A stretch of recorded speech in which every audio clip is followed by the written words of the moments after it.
In today's day and age, when it comes to projects, they're becoming more complex, and as a result of complexity, there comes a lot of change associated with it. And in this video, we're going to talk about change control in projects so you can know how to organize that and do it successfully.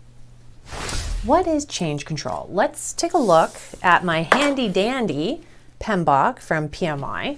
This is what us as PMPs use to get information. So the official definition of change control, let me get to the right page, is a process whereby modifications to documents, deliverables, or baselines associated with a project are identified, documented, approved, or rejected. Okay. So what does this mean? It means that anything that you change to your approved baseline project plan ought to go through some sort of change control management. Now, things to look for and how I kind of really just make it really easy is anytime I'm looking to change scope, time, or budget that is going to impact and be a shift from a normal parameter, because again, you can have shifts inside your timeline that you don't have to go through change control because you're just shifting within the set parameter that you have. But if you're now moving that parameter, or for a budget, you have an amount and you now need to ask for more, or for the scope, you want to add more to it, guess what? You need change control. It is so easy for someone to say to you, hey, can you just add that to this, please? It's going to be really simple, extremely easy. But what they don't realize is that simple request can actually lead to an increase in timeline, pushing out your go live date, actually having more impact to your deliverable, maybe costing more money, and where are you going to get that budget from? So project change control is super, super important. Before we move on to talk in more depth about change control, I have a free webinar on the 5 fundamentals of project management that I highly recommend you check out. And guess what? It's free and it's a webinar and you can get it from the link below this video. So definitely go check it out. Project change control key elements. Now, there are 4 distinct key elements when it comes to project change control and ensuring that your scope, time, and budget stay on track and that you're analyzing it properly.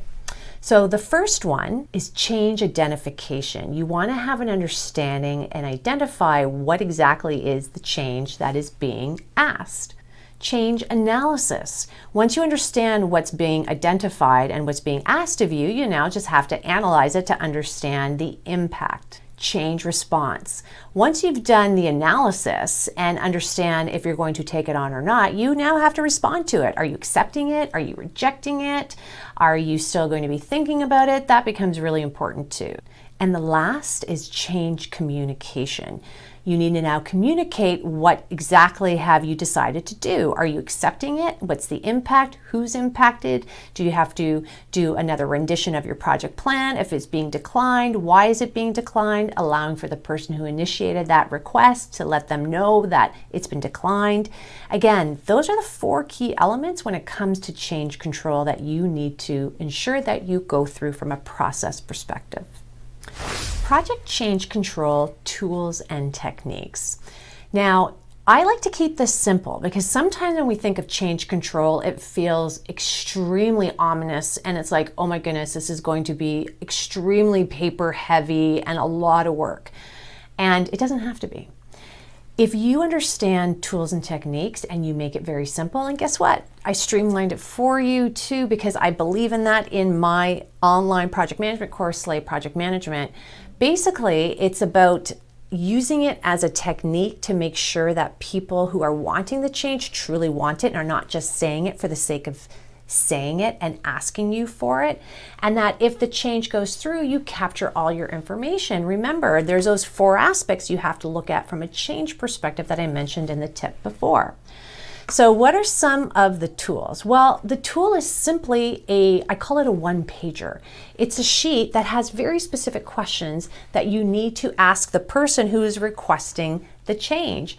What is you requesting? Why are you requesting it? What are the pros and cons of that request? What is the budget increase potentially if this request goes through? Are there additional resources? These kind of key fundamental things that you need to ask to ensure that you're really thinking it through, because if the change goes through, you need that information to make changes and update your project plan.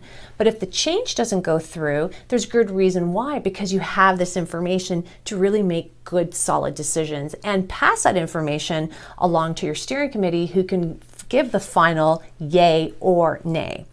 Now, when it comes to techniques, it's a process. So yes, we have to identify it, analyze it, communicate on it, make decisions on it, but it's important that you also teach everybody what that process is.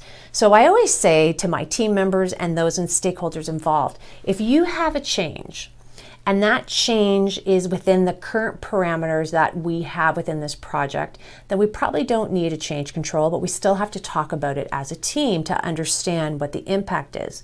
But if there is a change that's going to shift scope, time, or budget, then we have the process to follow. You have to identify it with the project team, bring it up at a meeting. You have to fill out the change control form that we talk about as a team to make a decision collectively. Is it really going to work? We then, if we decide that something has to be escalated, we bring it up to the steering committee, because again, they're going to do all our final approvals, particularly for something that may need more budget or may need an increase in time. But we as a team decided that it really was worthwhile and we should consider this particular change. And then afterwards, you have to then implement it into your project plan and ensure that those new tasks are distributed accordingly so you can start executing on it. So that's the process, the technique of implementing your change control. And the tool really is a simple one-pager sheet, document, template that allows you to get all the information that you need to successfully execute on change control in your project.